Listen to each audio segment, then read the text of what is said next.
Good to see you guys. For those who don't know me in the press, my name is Jeff Hayden, Jeffhayden. Being a little facetious. I've been at this microphone over the years. First of all, I want to thank everybody who showed up today, and especially those families and advocates. In particular, I'd like to acknowledge some of our elected officials who are standing with us. Representative Hornstein, who had to leave, Representative Clark, who is one of my partners, Representative Fu Lee, Representative Ray Dean. We also have the Council of African Heritage Executive Director Justin Terrell. We have the President of Minneapolis NAACP, Leslie Badu. And then we also have in the crowd here Ramsey County Commissioner Tony Carter, who has led the way around the state on these issues. And it sounds like, Commissioner, you may want to have a conversation with some of our families here. I think that they're going to need your advocacy and help clearly. Obviously, the reason here is that we care for all children in Minnesota, but in particular, we know that American Indian children and African American children are disproportionate in the system.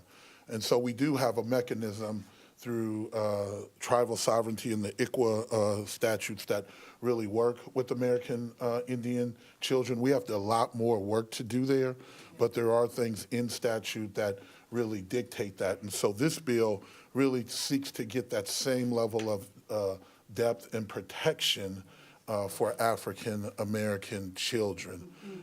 And I think that what is interesting is beyond the disparate issues that we continue to talk about, what happens is that it is clear that even when African American children enter the system, their treatment inside the system is different. And I wanted to, that's very nuanced. And so we've had a lot of long conversations about how they're treated, where they're placed, what are the options that are put before the families? Do the families understand all of the options that they have in front of them?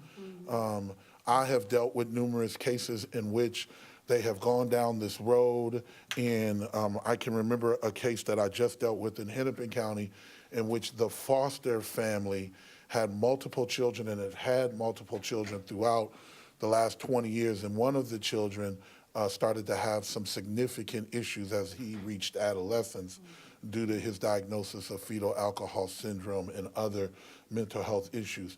That condition made him inappropriate for the household, and as he was removed to get treatment, he ended up in the county home school.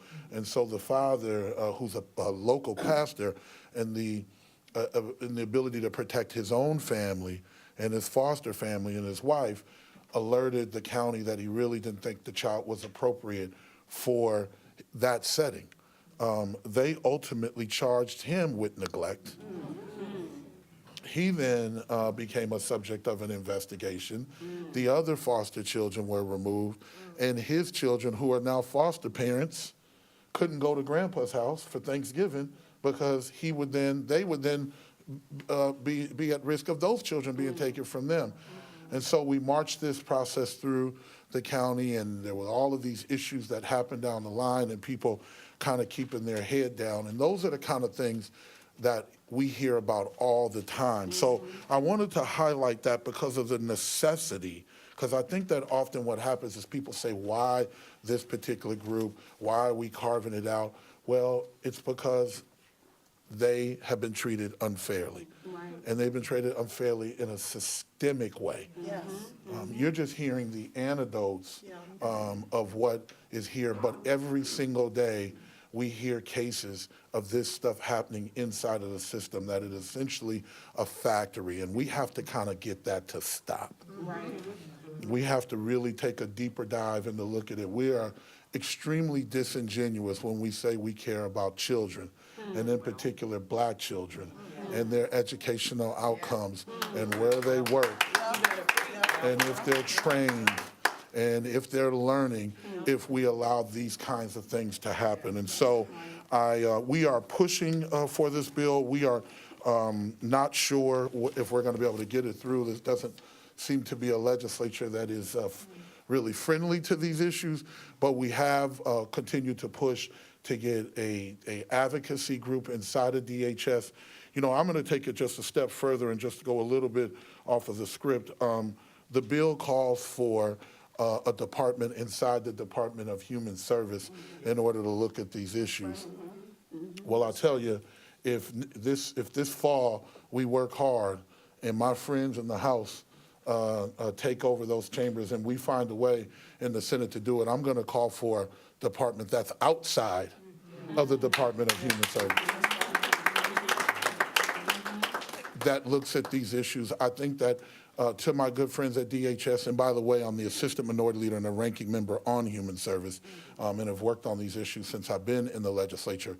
But it is time for us to move outside of the Department of Human Service to get an independent group to not only monitor these issues, look at these issues, ensure that when the families have been ripped apart, the one thing that government can do, the most egregious thing that government can do is to take your child away from you. Yes. Right. And so it should be at the highest level. You should have the most proof. Right. If you're going to go in and take somebody's child out, you should be absolutely 100% sure that that's the right thing to do. Right. That's right. And so we need to treat that at this highest level. We hear about liberties all day around here, but I don't know any liberty that you take from me if you take my child away from me, or as a child has been taken away from these folks. So we hope to continue to get some work, incremental at best, on this bill this year, but this is something, and I'll say this broad and widely to everybody, this is an issue that we should be at the utmost highest concern. And when we go out this summer and we have conversations with Minnesotans, I want all of you to ask each and every candidate, each and every person that comes before you, what are they going to do and do they support it? And if they don't, you shouldn't support them. So with that being said, guys, I'm glad that folks are here. As you can see, unlike what you hear in the community, Black people are together. Amen. That's right. We're united. And we're united about our children as is represented here, of different age groups. And we also want to thank our allies. And we want to thank our allies to be there, but we're going to lead on this issue, and we're going to need your help. We're going to need your resources. That means money. We're going to need your ability to get out, but we're going to lead on this issue, and we need your help. So